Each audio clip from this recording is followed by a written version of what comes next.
नमस्कार मित्रों, आज का हमारा जो वीडियो है ये दीपावली पर्व पर आधारित है। आज हम आपको दीपावली पर्व के संबंध में सूक्ष्म से सूक्ष्म बात, सारी जानकारियां जो आप जानना चाहते हैं वो सब हम इसमें बताएंगे कि दीपावली के पर्व में क्या होता है, दीपावली पर्व किसको कहते हैं, इसको किस प्रकार से मनाना चाहिए, इसमें क्या करना चाहिए और क्या भूल कर भी नहीं करना चाहिए जिससे जीवन में दरिद्रता ना आने पाए, और दीपावली पर्व से संबंधित विशिष्ट साधनाएं जिनको करके आप पूरे वर्ष भर लाभ प्राप्त कर सकते हैं, क्योंकि दीपावली का पर्व अति विशिष्ट होता है। मित्रों, ये बहुत महत्वपूर्ण समय होता है कि जब आप केवल एक दिन साधना करके उसका फल पूरे वर्ष भर प्राप्त करते हैं। तो अत्यंत सावधानी पूर्वक इसका उपयोग करना चाहिए, क्योंकि यदि गलत कार्य किए गए तो उसका फल आपको पूरे वर्ष भर भोगना होगा। तो इसलिए हमें प्रत्येक पक्ष की जानकारी होनी चाहिए कि हम क्या कर रहे हैं, क्या हम करना चाहिए और क्या नहीं करना चाहिए। तो मित्रों, आज हम शुरू करते हैं अपना वीडियो। तो सबसे पहले तो हम ये जान लेते हैं कि दीपावली पर्व आखिर है क्या। तो मित्रों, दीपावली का पर्व विशिष्ट रूप से 5 त्योहारों की श्रृंखला है। इसी को सम्मिलित रूप से यदि दीपावली का साधन काल कहा जाए तो अतिशयोक्ति नहीं है। तो ये 5 हमारे उत्सव या पर्व कौन से हैं ये देख लेते हैं। तो 5 पर्व मित्रों हैं हमारे धनतेरस यानी धन त्रयोदशी, नरक चौदस यानी नरक चतुर्दशी, दीपावली, इसके बाद कार्तिक शुक्ल प्रतिपदा में अन्नकूट यानी गोवर्धन पूजा, और यम द्वितीया यानी भैया दूज। तो ये 5 पर्व जो मिलते हैं मित्रों, ये विशिष्ट रूप से दीपावली साधना काल के अंतर्गत आते हैं।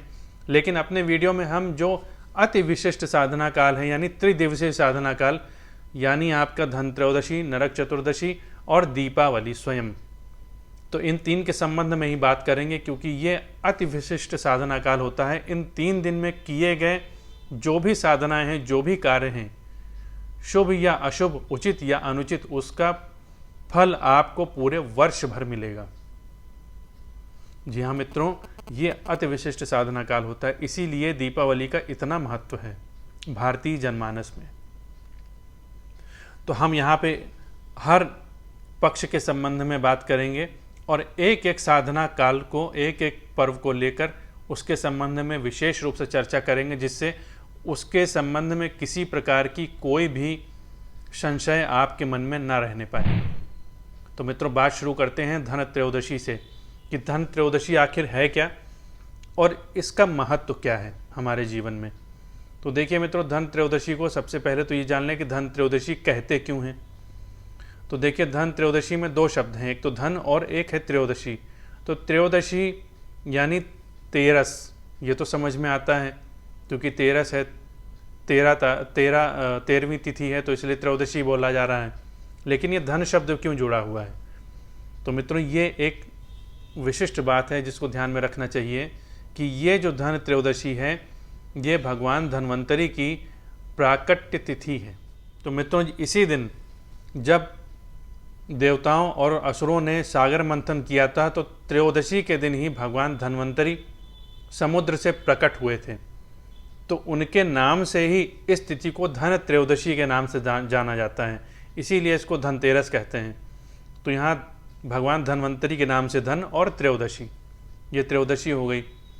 एक और पक्ष भी कह सकते हैं कि शास्त्रों में भी कहा गया है, और जो हमारे अंग्रेजी के जानकार विद्वान हैं, अंग्रेजी में भी एक कहावत है कि हेल्थ इज़ वेल्थ।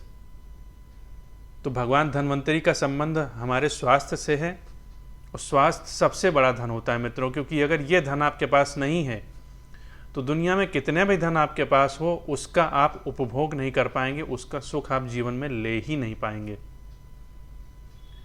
तो भगवान धन्वंतरी की पूजा का इस दिन बहुत विशेष महत्व होता है। तो जो भी हमारे मित्र डॉक्टरी लाइन से जुड़े हैं, दवा का कार्य करते हैं, या डॉक्टरी के लिए तैयारी कर रहे हैं, या डॉक्टरी की पढ़ाई कर रहे हैं, या इसी प्रोफेशन में हैं, डॉक्टर हैं, वैद्य हैं, वो सभी लोग धन त्रयोदशी के दिन, धनतेरस के दिन भगवान धन्वंतरी की पूजा अवश्य करें।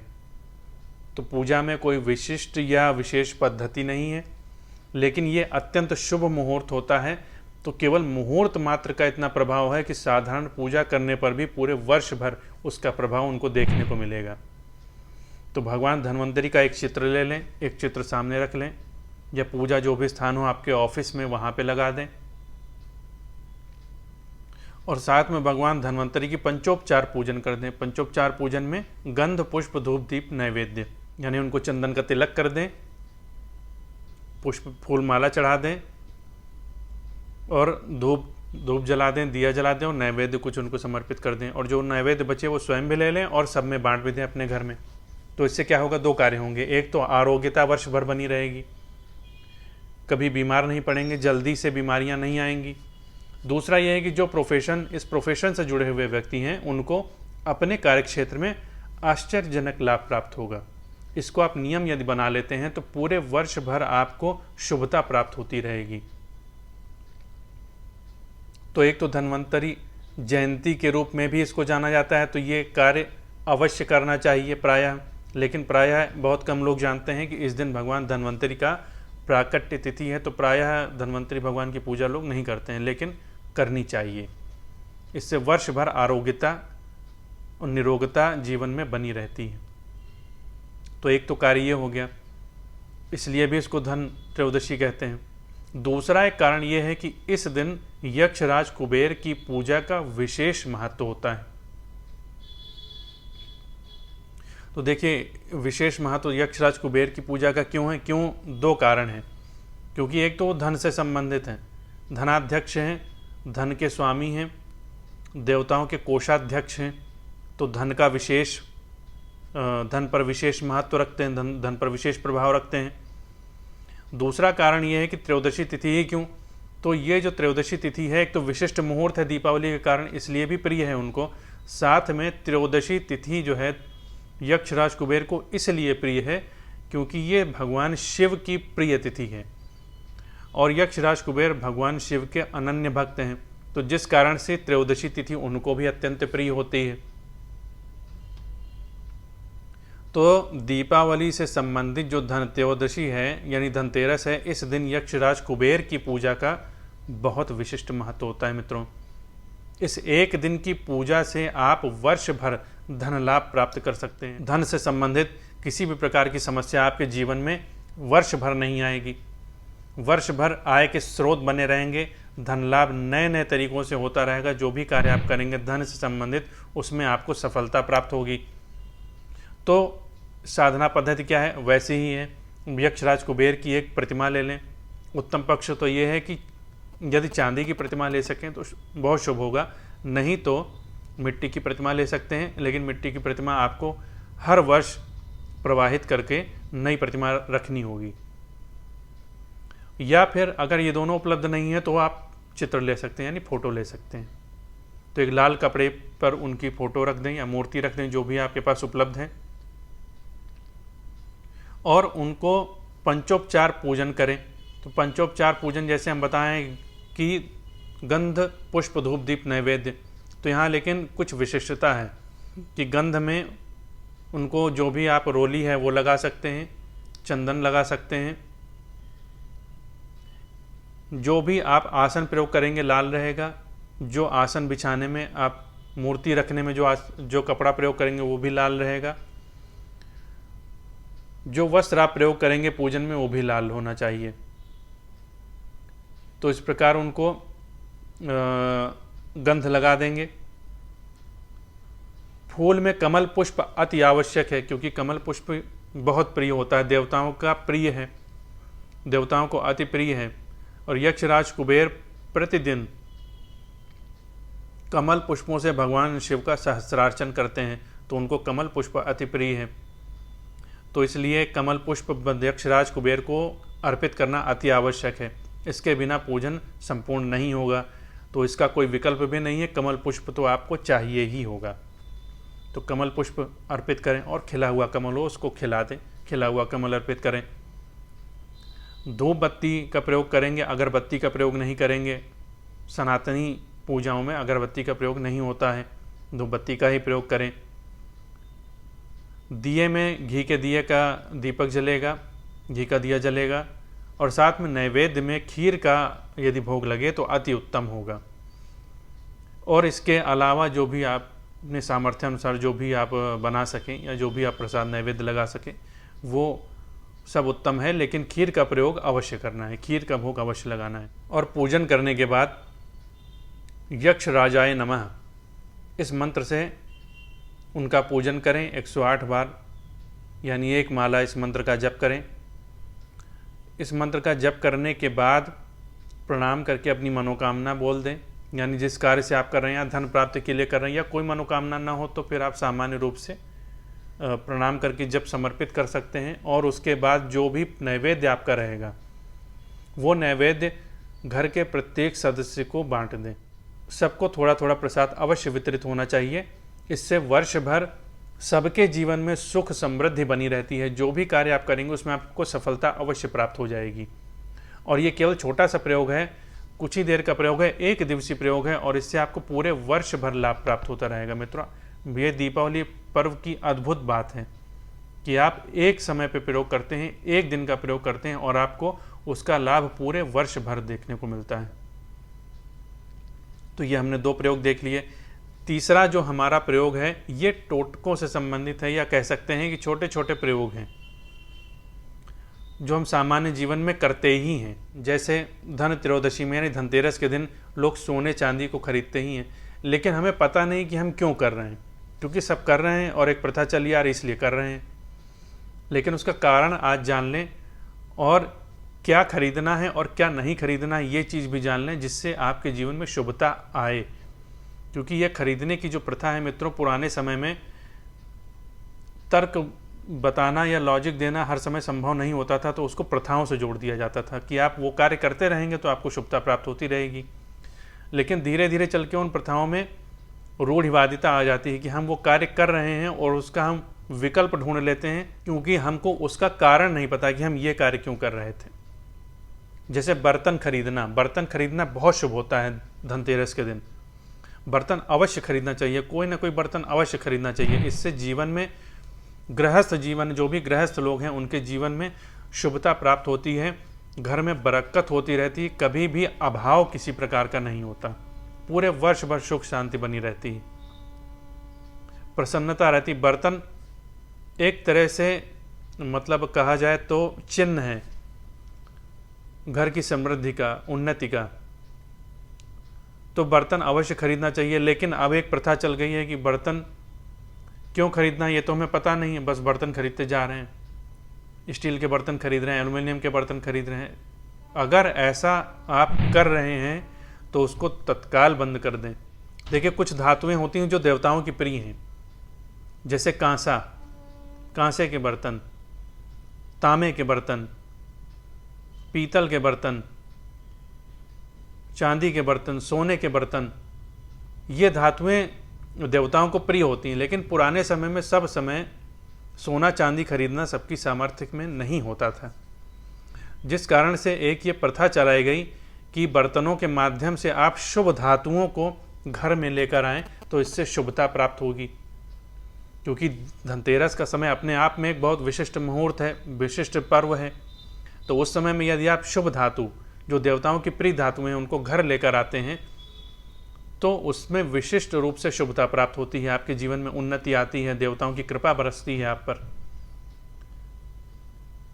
लेकिन जो ये स्टील खरीदने की और एल्युमिनियम खरीदने की जो प्रथा चली हुई, इसको बिल्कुल बंद कर देना चाहिए। क्योंकि ये देवताओं को लोहे के बर्तन में या एल्युमिनियम के बर्तन में भोग लगाने की बिल्कुल भी प्रथा नहीं है। ये देवताओं को सर्वथा अप्रसन्न करने वाली धातुएं हैं।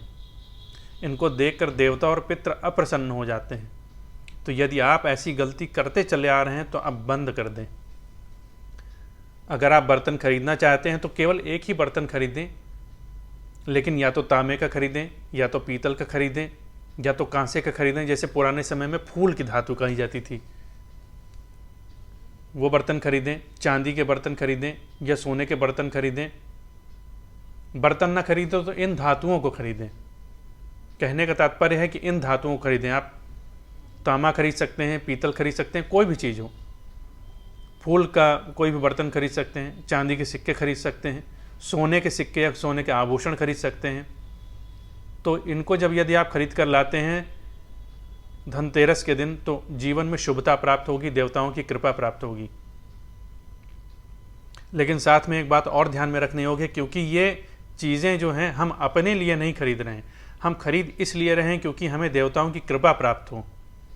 तो इनको लाकर देवताओं को यानी भगवती लक्ष्मी को समर्पित कर देना चाहिए। ऐसा नहीं होना चाहिए कि हम उसको लेकर आए और हमने पहनना शुरू कर दिया, तो वो तो सामान्य खरीदना हो गया। ऐसे तो लोग सोना चांदी खरीदते ही रहते हैं, उसका कोई विशिष्ट महत्व थोड़ी रह गया। वो चीज़ जो भी आप धातु खरीद कर ला रहे हैं वो देवताओं को यानी भगवती लक्ष्मी को समर्पित कर दें और फिर प्रसाद स्वरूप समझते हुए उसको उठाकर वापस धारण करें, या जो भी बर्तन आदि लाएं उनको उपयोग में करें। तो निश्चित मान लीजिए कि आपके जीवन में सदा उन्नति बनती रहेगी, सदा आप उन्नति करते रहेंगे, आपके जीवन में कभी किसी प्रकार का अभाव नहीं होगा। ये 1 वर्ष तक पूरा प्रभाव आपको देखने को मिलेगा। छोटे से छोटे प्रयोग हैं, इनको करके अवश्य देखना चाहिए। इसके अलावा जो भी जल से उत्पन्न हुई चीज़ें हैं, क्योंकि भगवती लक्ष्मी भी देखिए जल से उत्पन्न हुई हैं, तो जल से उत्पन्न हुई चीज़ें उनको अति प्रिय हैं। तो सफ़ेद रंग का दक्षिणावर्ती शंख अत्यंत शुभ होता है। अगर उसको लेकर आप आते हैं धनतेरस के दिन, तो निश्चित मान लीजिए कि जीवन में आपके धन की कमी नहीं होगी, भगवती लक्ष्मी की कृपा आप पर निरंतर बरसेगी। इसके अलावा स्फटिक की माला, स्फटिक का श्रीयंत्र या गोमती चक्र आदि आप खरीद सकते हैं। अगर कुछ भी खरीदने की सामर्थ्य ना हो तो कम से कम एक कमल पुष्प अवश्य खरीदकर भगवती लक्ष्मी को अर्पित करना चाहिए, क्योंकि कमल पुष्प भगवती लक्ष्मी का अति प्रिय है। तो ऐसा करने से लक्ष्मी जी की बहुत कृपा प्राप्त होती है। जीवन में 1 वर्ष तक आप निश्चित मान लीजिए कि वो वर्ष आपका सुख शांति में बीतेगा और आप निरंतर उन्नति करते रहेंगे। इसके अतिरिक्त लोग झाड़ू भी खरीदते हैं। तो झाड़ू खरीदने के पीछे का कारण क्या है कि देखिए, झाड़ू जो होती है वो गंदगी को दूर करती है, मार्जनी कहते हैं उसको, मार्जन करती है, गंदगी का मार्जन कर देती है, साफ कर देती है। तो इसलिए भगवती लक्ष्मी को अति प्रिय है। तो झाड़ू भी खरीद सकते हैं, झाड़ू भी अवश्य खरीद लें। तो धनतेरस वाले दिन देखिए छोटी छोटी चीज़ें हैं, ये आप करेंगे तो इससे आपको लाभ प्राप्त होगा। कुछ सिद्ध धातुएं बिल्कुल भी भूल कर भी ना खरीदें, नहीं तो आप वर्ष भर परेशान रहेंगे, वर्ष भर दरिद्रता बनी रहेगी, धन संबंधित हानि बनी रहेगी, आरोग्यता नहीं रहेगी, शरीर में कष्ट बना रहेगा। तो कुछ सिद्ध धातुएं कभी भी धनतेरस से दीपावली के बीच में नहीं खरीदनी चाहिए। कुछ सिद्ध धातुएं क्या हो गई आपकी, लोहा हो गई, स्टील हो गई, एल्युमिनियम हो गई, जो इस तरह की धातुएं हैं ये नहीं खरीदनी चाहिए।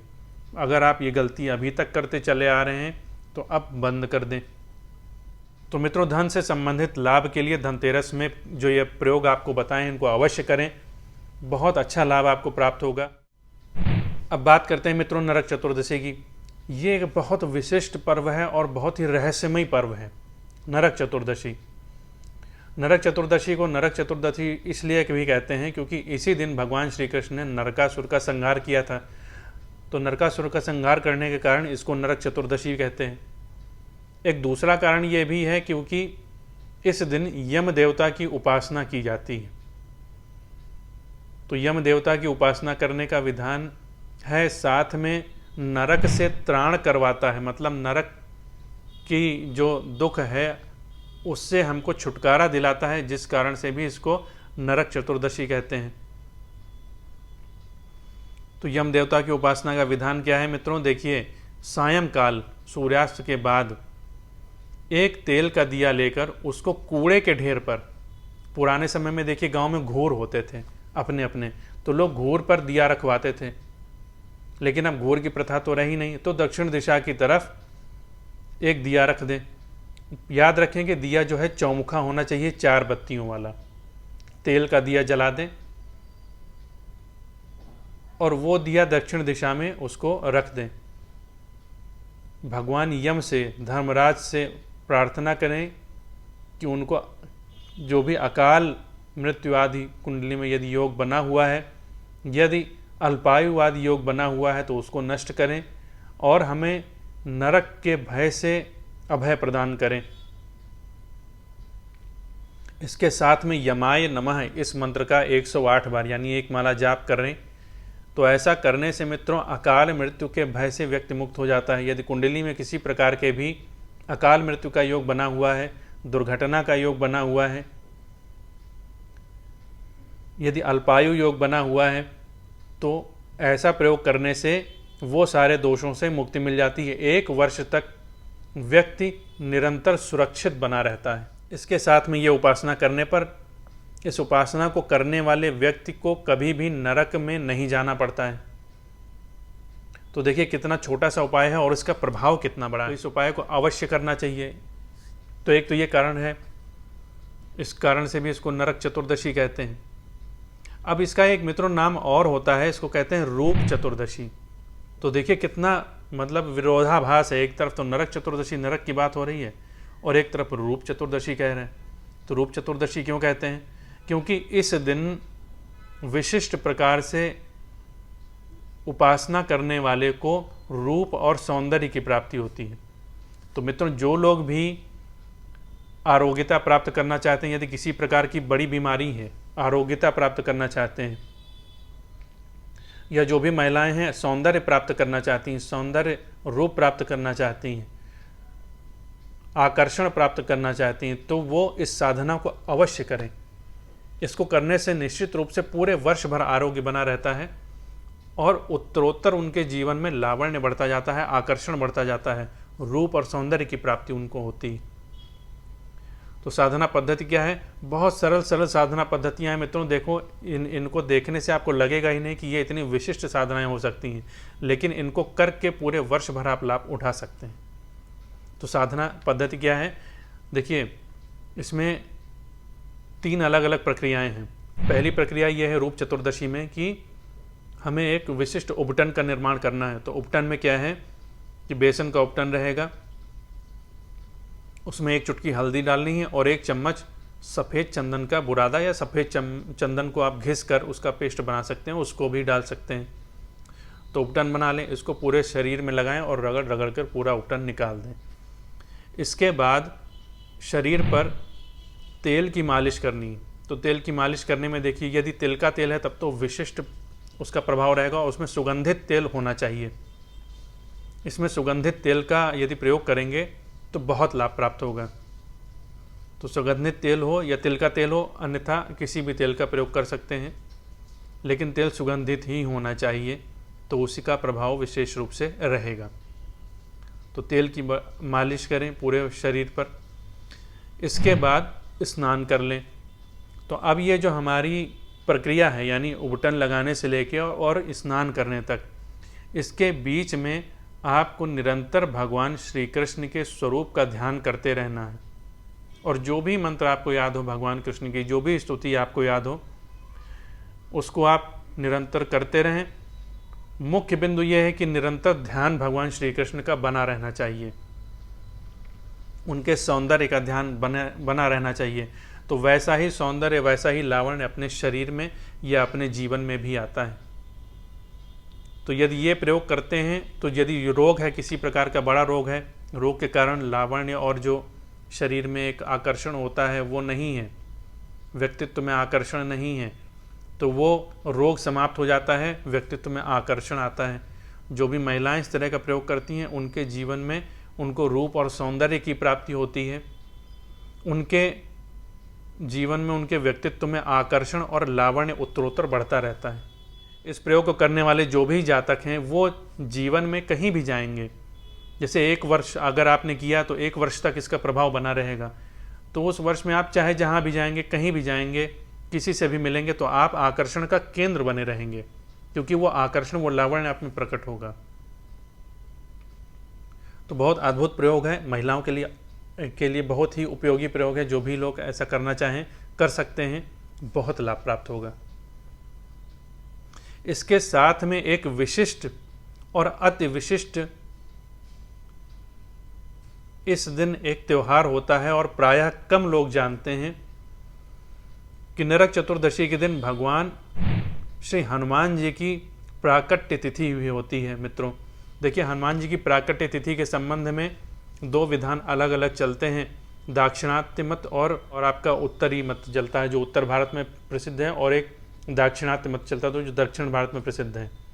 इसके अलावा और भी कुछ मत चलते हैं अलग अलग जगहों पर। तो ये सब कल्प भेद से अलग अलग तिथियां होती हैं, सभी सही। तो इस दिन भगवान हनुमान की उपासना करने से, हनुमान जी की उपासना करने से हनुमान जी की कृपा पूरे वर्ष भर साधक पर बनी रहती है। और निश्चित मान लीजिए कि ऐसे साधकों का उनके शत्रु, रोग, दुष्ट ग्रह आदि भी कुछ नहीं बिगाड़ पाते। तो भगवान हनुमान जी का सायंकाल के समय पूजन करना है। इस दिन यदि हनुमान जी की पूजा करने का आप विधान करना चाहते हैं तो उसका विधान ये रहेगा कि सायंकाल समय जब मेष लग्न हो तब हनुमान जी का प्राकट्य उत्सव करें, हनुमान जी को धूप दीप नैवेद्य आदि से अर्पण करें। जितना अधिक से अधिक बढ़िया से बढ़िया हनुमान जी के लिए प्रसाद लगा सकें, क्योंकि हनुमान जी देखिए पहलवान है, तो पहलवान का प्रसाद पहलवान की तरह होना चाहिए तो ही अच्छा रहता है। तो उनको पुआ है, पूड़ी है, सब्जी है, खीर है, इमरतियाँ हैं, ये सब जितना भी आप विधान कर सकें उतना अच्छा। तो हनुमान जी को भोग लगाएं, प्रसाद चढ़ाएं, और साथ में हनुमान चालीसा का 11 पाठ और साथ में सुंदर कांड का 1 पाठ, इतना यदि आप करते हैं तो पूरे वर्ष भर आपको इसका प्रभाव देखने को मिलेगा। हनुमान जी की कृपा जीवन में बनी रहेगी। जो भी कार्य आपके अटकते हैं, बार बार नहीं होते हैं, उनसे आपको लाभ मिलेगा। यदि 7.5 चल रही है, शनि की महादशा आदि चल रही है, मंगल की दशा आदि चल रही, राहु से संबंधित कोई दशा आदि चल रही है, या कुंडली में यह ग्रह बिगड़े हुए हैं और कष्ट दे रहे हैं, तो ये सब ग्रह शांत हो जाते हैं। यदि किसी ने अभिचार आदि प्रयोग किए हों तो वो सब भी नष्ट हो जाते हैं। कुंडली में जो भी दुर्योग बने होंगे वो नष्ट हो जाएंगे, और पूरे वर्ष भर आपको निरंतर सुख शांति बनी रहेगी। शत्रु परास्त रहेंगे, शत्रु शांत रहेंगे, और आप जीवन में निरंतर उत्तरोत्तर उन्नति करते रहेंगे। जो भी हनुमान जी के साधक हैं, भक्त हैं, उनको तो ये अवश्य करना चाहिए। इससे हनुमान जी की बहुत कृपा प्राप्त होती है। अद्भुत प्रयोग है मित्रों, छोटा सा प्रयोग है, अवश्य करके देखिए, बहुत लाभ प्राप्त होगा।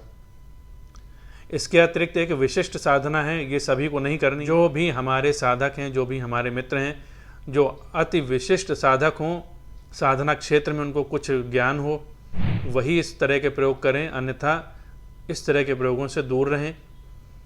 तो प्रयोग मित्रों ये है कि इसको देखिए काली चतुर्दशी भी कहते हैं। काली चतुर्दशी इसलिए क्योंकि इस दिन भगवती काली की उपासना का विशेष मुहूर्त होता है।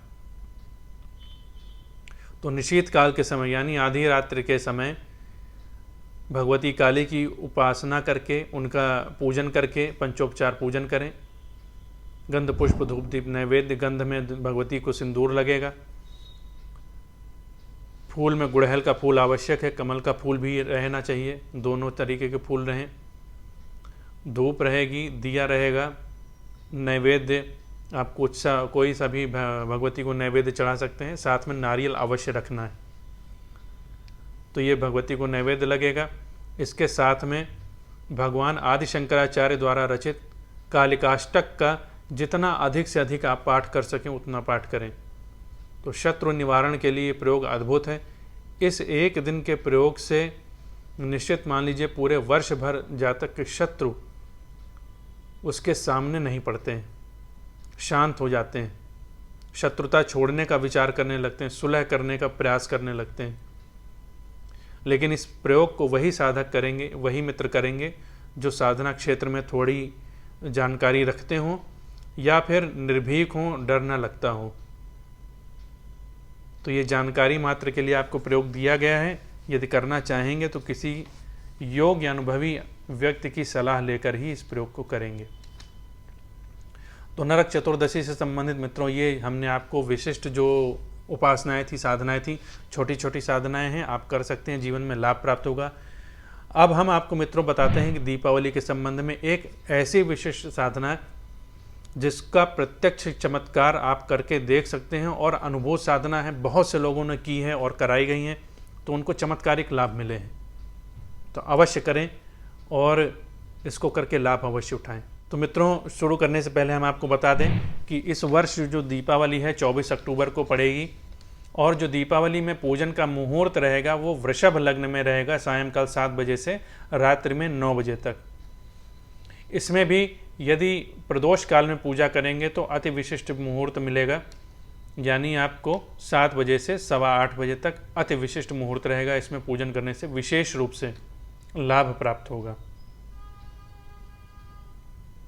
तो ये हमारा जो है ये मुहूर्त है, पूजन का मुहूर्त रहेगा सायंकाल।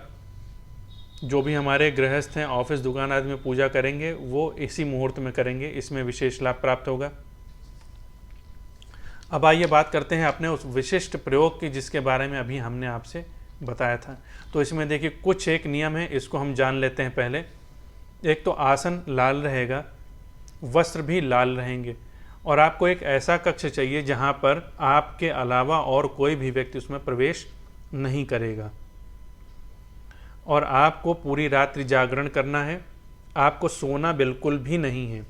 यदि नींद आ गई तो आपकी साधना खंडित हो जाएगी, यानी अगर आप सो गए तो साधना खंडित हो जाएगी। तो इसका विशेष रूप से ध्यान रखना है कि नींद नहीं आनी चाहिए। और बार बार आपको कमरे से बाहर भी नहीं निकलना है, तो इसलिए पानी आदि की व्यवस्था जो भी आप रखना चाहें कमरे में ही रखें। यदि लघुशंका आदि के लिए जाना पड़े तो आप बाहर जा सकते हैं, लेकिन उस समय में ये ध्यान रखना आवश्यक है कि कोई और कमरे में प्रवेश ना करें, कमरा बंद करके जाएं। और साथ में यह निर्देश पहले से रख दें कि जब आप बाहर निकलें तो आपको कोई टोके ना। तो इतने नियम करेंगे। साथ में पूजन सामग्री में देख लेते हैं हमें क्या क्या चाहिए। पूजन सामग्री में सिंदूर रहेगा, लाल चंदन रहेगा, पुष्प रहेगा, कमल पुष्प की अति आवश्यक है, खीर का भोग लगेगा, धूप है, यदि चंदन की धूप रहेगी तो अति शुभ है, अन्यथा कोई सी भी धूप बत्ती ले सकते हैं, और घी के दिए का दीपक जलेगा। तो इसमें करना यह है मित्रों, उत्तर की तरफ रात्रि में मुंह करके बैठना है और 5 दिए हमें लेने हैं। ये घी के 5 दिए हमें चाहिए मित्रों, और दिए ऐसे होने चाहिए, इनको रात भर जलना है।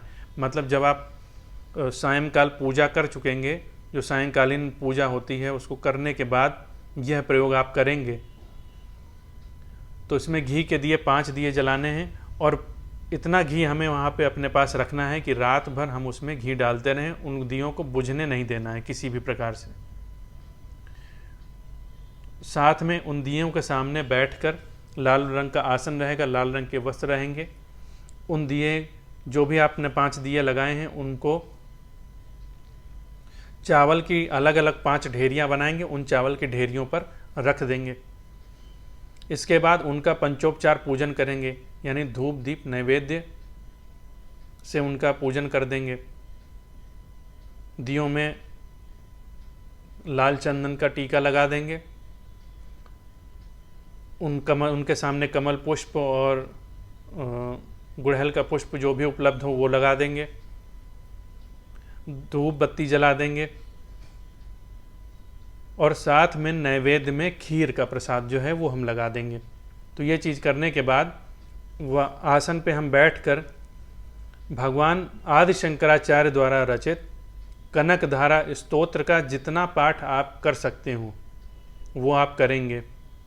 यहाँ पर यह आवश्यक नहीं कि आप आसन पर रात्रि भर बैठे ही रहें, आप उठ भी सकते हैं, चल भी सकते हैं, टहल भी सकते हैं।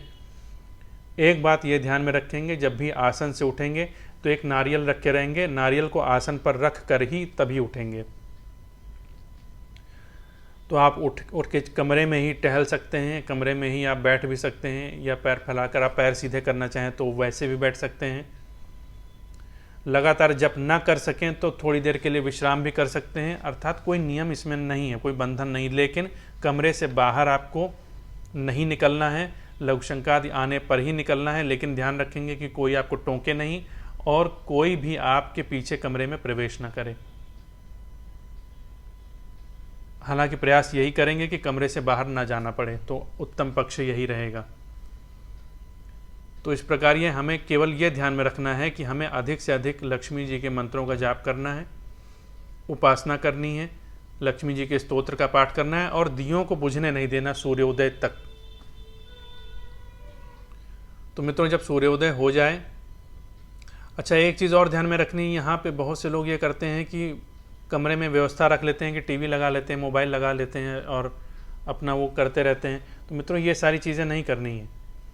कोई कहानी किताबें और अखबार आदि नहीं रखना है कि आप अखबार पढ़ के समय बिताएं और कहानी किताबों को पढ़ के समय बिताएं, ऐसे काम नहीं करने हैं।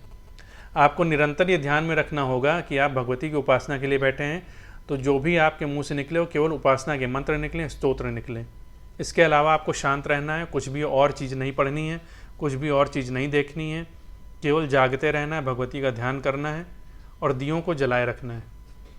तो प्रातःकाल जब दिए, सूर्योदय के बाद जब दिए जल के बुझ जाएं, तो स्नान आदि करने के बाद प्रणाम करके उन दियों को एक लाल वस्त्र में बांधकर तिजोरी में रख दीजिए।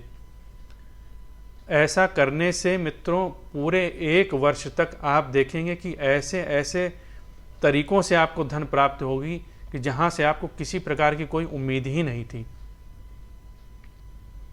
जब भी आपको आवश्यकता पड़ेगी, धन आपको आकस्मिक रूप से कहीं ना कहीं से प्राप्त हो जाएगा। आपके आय में निरंतर वृद्धि होगी, ऐसी आश्चर्यजनक वृद्धि होगी कि आप भी देखते रहेंगे कि ये क्या हो रहा है। तो मित्रों इस प्रयोग करके अवश्य देखिए, अनुभूत प्रयोग है, बहुत से लोगों ने किया है, बहुत से लोगों ने लाभ उठाया है, आप भी लाभ उठाएं। 1 वर्ष तक इसका प्रभाव रहता है, अगले वर्ष फिर यही पूरी प्रक्रिया आपको करनी रहेगी। तो जब आप दियों को बांधकर अपनी तिजोरी में रखेंगे, तो जो पुराने वाले तिजोरी में दिए रखे हुए थे उनको निकाल कर आप विसर्जित करवा देंगे। तो ये प्रक्रिया आप पूरे प्रतिवर्ष कर सकते हैं। 1 दिवसीय प्रयोग है, थोड़ी मेहनत करनी पड़ेगी, लेकिन इसका बहुत लाभ मिलेगा, चमत्कारिक लाभ मिलेगा और पूरे वर्ष भर आपको एक जैसा प्रभाव देखने को मिलता रहेगा। तो मित्रों बहुत अद्भुत साधनाएं, इनको करके अवश्य देखना चाहिए। ये जो हमने आपको छोटी छोटी साधनाएं बताई मित्रों बहुत चमत्कारिक हैं और सब की सब अनुभूत हैं, लोग प्रयोग करके लाभ उठा रहे हैं, आप भी लाभ उठाएं। तो मित्रों आशा करते हैं कि आपका दीपावली का पर्व शुभ रहेगा, आनंद से भरा हुआ रहेगा, आप निरंतर उन्नति करते रहेंगे। इसी कामना के साथ आज का वीडियो हम यहीं समाप्त करते हैं। मिलेंगे अपने फिर एक नए वीडियो में, फिर एक नई जानकारी के साथ। तब तक के लिए जय श्री राम।